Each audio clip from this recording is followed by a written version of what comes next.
We're gonna do the same thing. You'll have your 40 minutes or 45 minutes, and then we'll do a quick post-show session after we take it off of the live recording, and then we're done. Okay, sounds good. And we are showing. Okay, we are on TV. Zoom and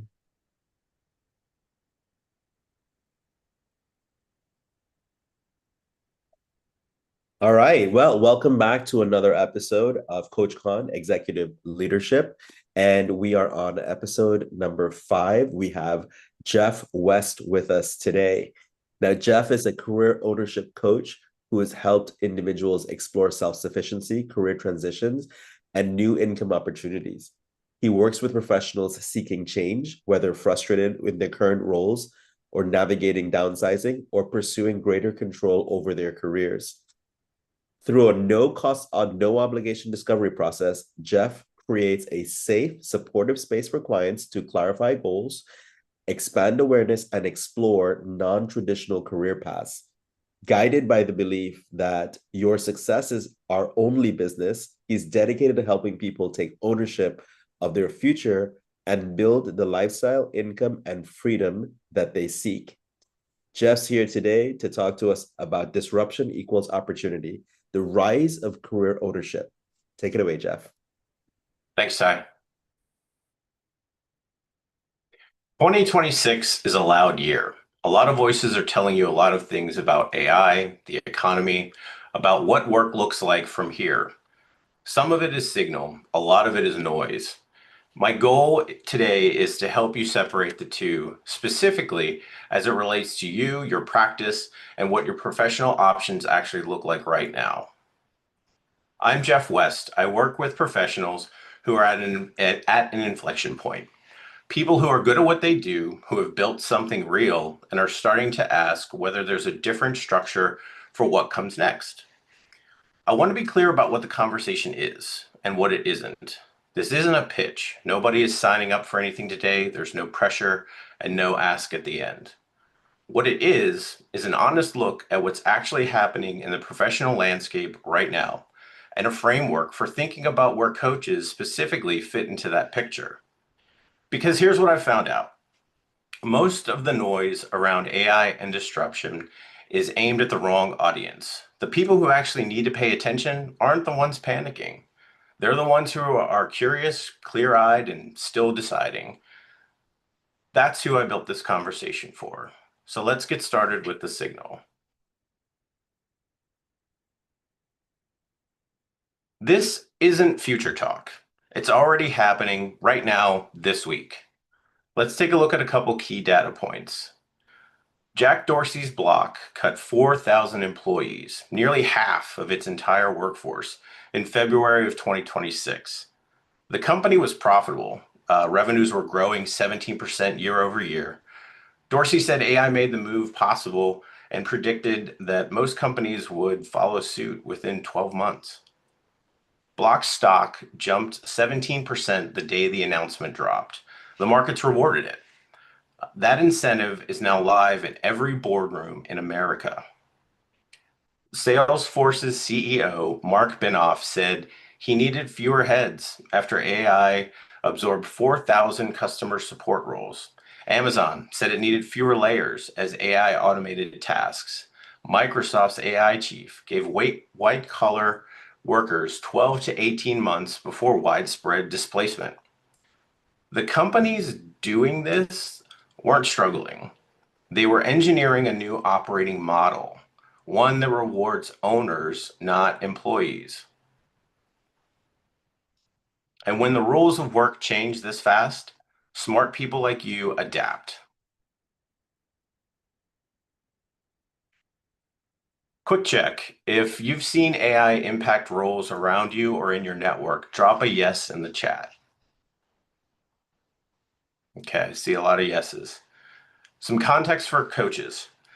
Some skeptics will call this AI washing. Analysts noted that Block overhired during COVID and was cutting bloat. That debate's real, but here's what matters to us. When Dorsey announced the cuts, Block stock rose 17% in a single day. Markets don't care about the reason. They reward the outcome. That incentive now exists for every public company CEO in America. The signal is real regardless of the motive. Dorsey also said something that should stop every corporate professional in their tracks. He said, "I think most companies are late." He wasn't talking about Block. He was talking about every employer. The question isn't whether this wave is coming. It's whether you want to be on a surfboard or in the water when it arrives, which creates a very different opportunity landscape for people who understand what's coming next. The Conference Board research found that AI can already deliver approximately 90% of career coaching functions. And 96% of workers reported that AI provided customized coaching, not generic advice. In January 2026, OpenAI acquired the founding team behind Convogo, an AI platform built specifically to automate executive coaching assessments and leadership feedback reporting. AI coaching platforms like Valiance are already being deployed and scaled at Fortune 500 companies, with one AI named Nadia reporting a 91% net promoter score and a 90% regular usage among participants. 75% of high-performing coaching businesses now regularly use AI copilots. And clients increasingly expect 24/7 engagement models that no human coach can provide alone.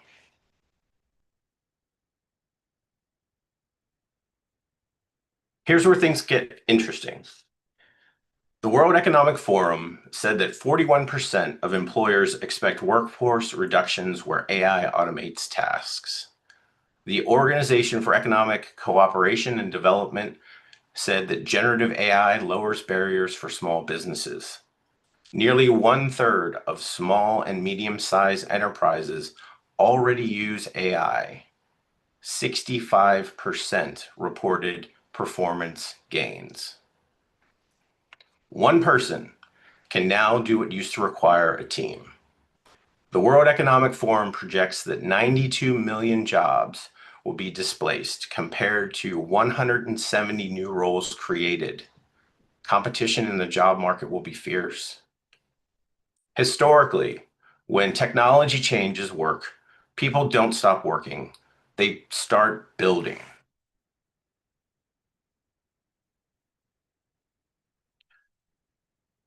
What is franchising? Hollywood has given us a very specific story about what entrepreneurship looks like. Betting everything, going rogue, inventing something from scratch in a garage. That story is mostly fiction, and it kept a lot of people who are perfectly suited for ownership on the sidelines. Let's take a look at the myths. Huge risk. All businesses carry risk. The question is whether you're managing calculated risk with a proven system behind you or you're unmanaged risk with a blank sheet of paper. Risk without a system is gambling. Risk with a system is operations. Solo journey. Franchising is the absolute opposite of solo. You have a network, a franchise support team, and fellow operators who've solved the problems you're about to face. You need a degree or technical expertise. No, you need leadership, systems thinking, and execution. Does that sound familiar? You have to invent something. The best franchise operators don't invent, they execute. That's a different and often more reliable skill set. It's chaos. The opposite. Franchising is the most structured form of entrepreneurship that exists, which is exactly why many veterans look at franchising and feel something click.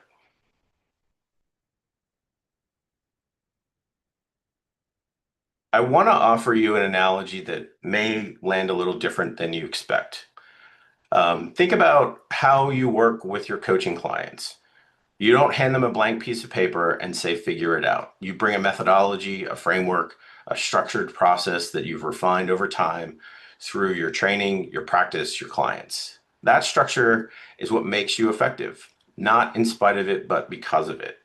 Franchising works the same way. Someone else built the methodology, field tested it across hundreds of locations, thousands of customers, documented what works and what doesn't, and now they're handing you the framework and saying, lead this. Your job isn't to invent the system. Your job is to execute with excellence and build the relationship that is coming alive in your market. That is frankly a skill set you already have. Here's what I'd also offer. Many coaches reach a ceiling in their practice. There are only so many hours in the day, only so many clients you can carry. The income is real, but the leverage is limited. Franchise ownership is one of the few structures where you can apply your leadership and people skills at a different scale and build an asset, not just a practice. Let's take a look at the bullets. Proven system. The guesswork has been done. You're not building a methodology from scratch. You're delivering one with a track record. Brand recognition. Clients come to you with an existing trust in the brand. In the same way, a credentialed coaching certificate opens doors, a recognized franchise name removes friction at the front door. Operational playbook. Hiring, training, customer experience, scaling. It's documented. Your role is leadership, culture, and execution. That's the part that requires a person like you. Reduce risk profile, not zero risk, but known risk. That's a track record, that's a fail rate, real data. That's a very different starting point than building something from zero. Let me address the questions I hear most from people in your position because some of them might surprise you.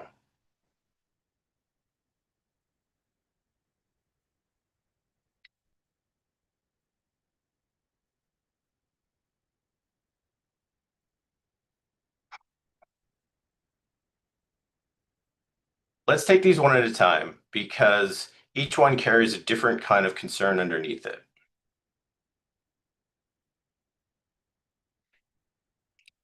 I, I think I'm off track here. I'm sorry. Yeah, the slides aren't moving. Yeah,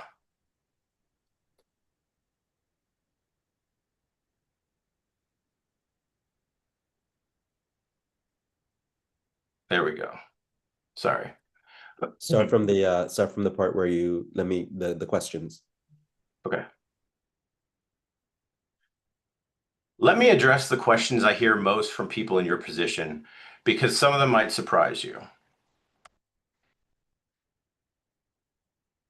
Let me take these one at a time because each one carries a different kind of concern underneath it. Is experience required? Not in the industry, no. What franchisors actually select people for is leadership, communication, and the ability to build teams and hold them accountable. They'll teach you the business. They can't teach you how to show up, build trust, develop people. That's what you already do.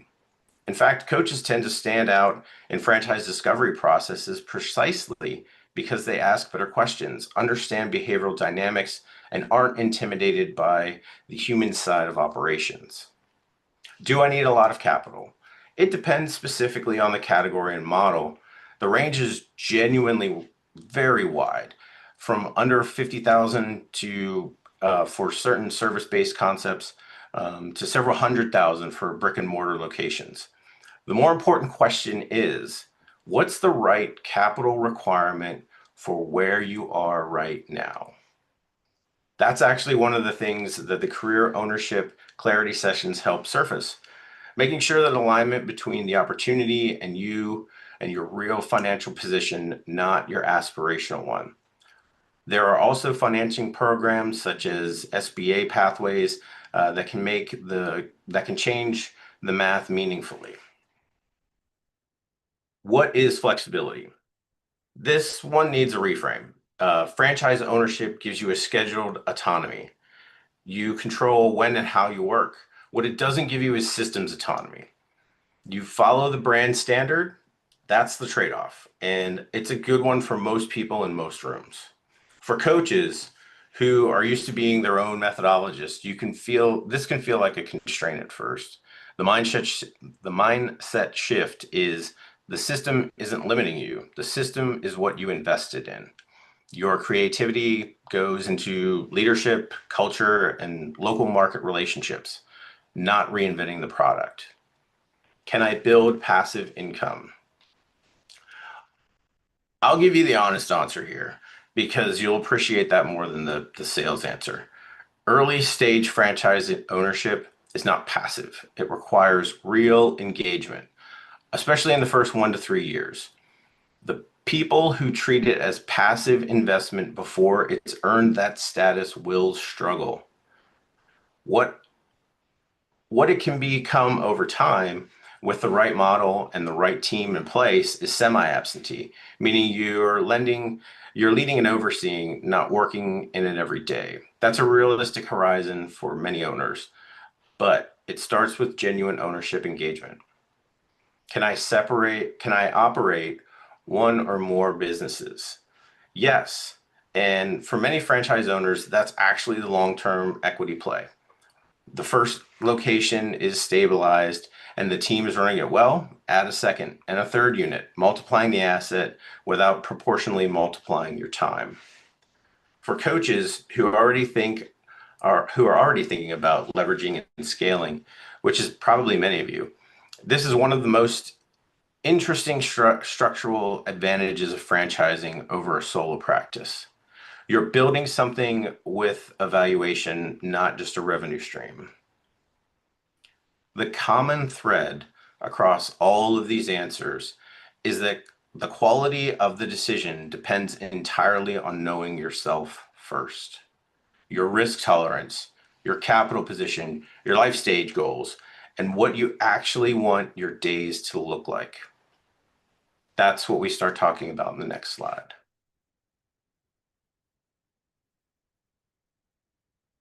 So we don't call these AI-proof businesses. I don't think it's realistic to think that any business or all businesses will not be influenced by AI forever.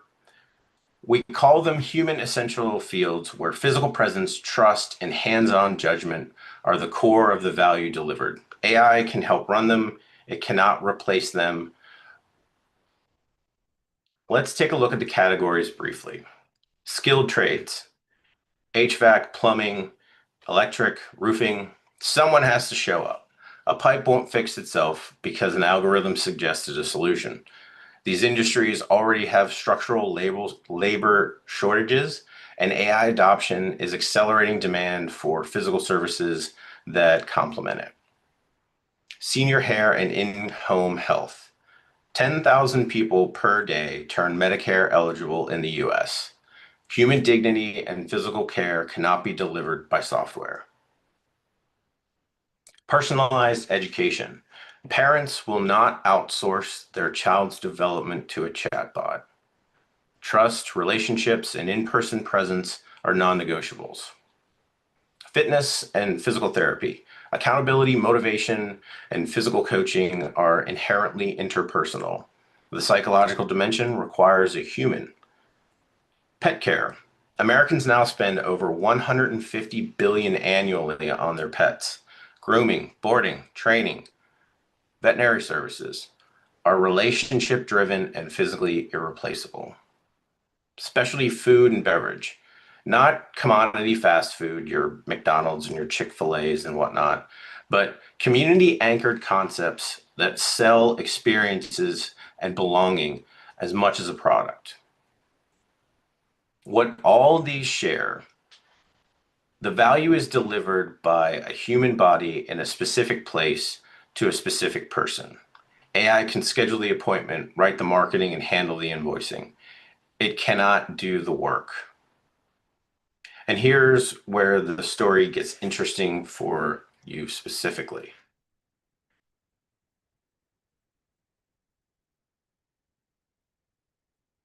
I want to be direct with you about something that most franchising conversations miss entirely.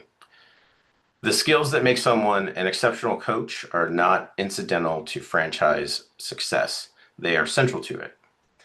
Think about what you do professionally. You assess people quickly and accurately. You build rapport in environments where trust doesn't exist yet. You ask questions that reveal what someone actually needs rather than what they think they want. You hold people accountable without damaging relationships. You develop human potential as a daily practice. Now, think about what franchise ownership actually requires at its core. It's not accounting, it's not marketing, it's not even operations. Systems handle most of that.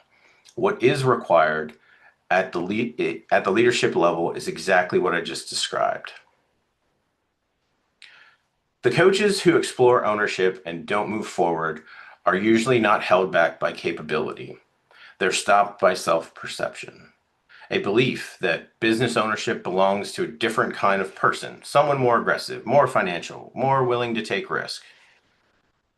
What the data on franchise success actually shows is that the operators who build the strongest teams, retain customers the longest, and scale the most sustainably are the ones who lead with relationships and accountability. That is our professional identity. You're not starting from zero, you're translating. Let me show you what's available to help you take the next step.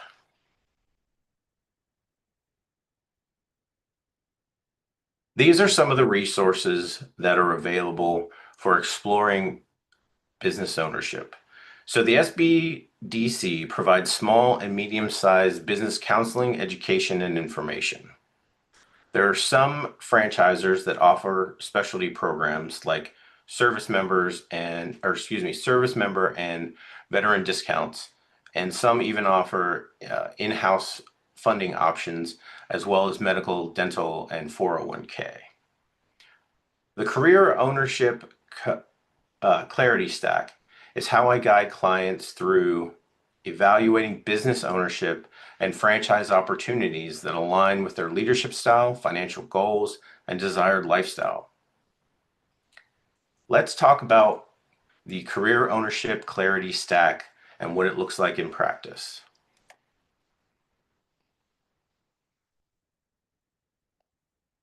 Everything we've talked about today, the market shifts, AI disruption, the franchise opportunities, none of it matters if you don't know where you fit into the picture. That's what the career ownership clarity session is designed to do. Let's take a look at what the stack is. A free DISC assessment.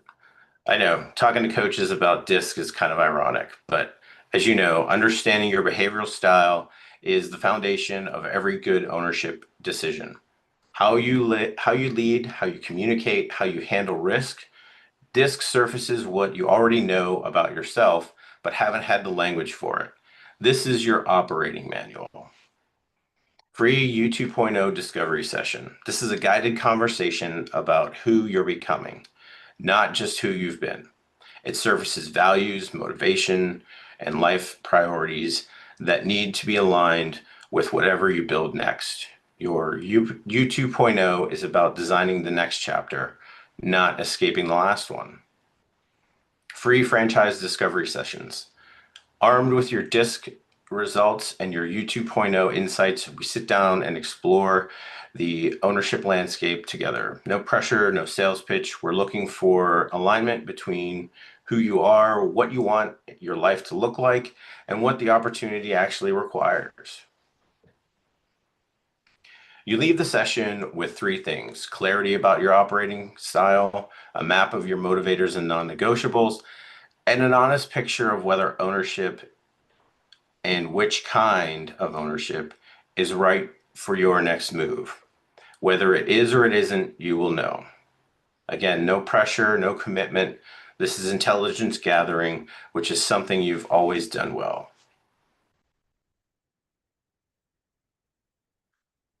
Before I open it up, I want to leave you with one thought. You've spent your career helping other people get clarity on what they want their lives to look like, and then build the courage to move towards it. You know better than anyone in any room that clarity is not a personality trait, it's a process. And most people avoid it.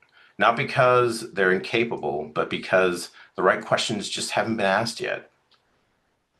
What I'd invite you to consider is whether you've applied that same rigor to your own next chapter. You don't have to decide anything today, but if this conversation opened doors you haven't looked behind before, that's definitely worth something. Don't close them too quickly. I'm happy to take any questions, and I mean that literally. The harder, the better. Thank you. All right. So we that last part, if we can just say, if you have any questions, please feel free to reach out to me. My Okay. links are in the show notes. Okay. So run that. You want me to do the whole thing, the whole No, no, last? no. You can just do that last bit. Okay. I'm happy to take any of your questions. My contact information is in the, what did you call it? The show notes? The show notes, yes. Okay. One more time. Mhm. I'm happy to take your questions. My contact information is in the show notes. Thank you for your time today. Excellent. Kathy, are you with me? Yeah, I'm here. All right. You want to do a quick interview with Jeff?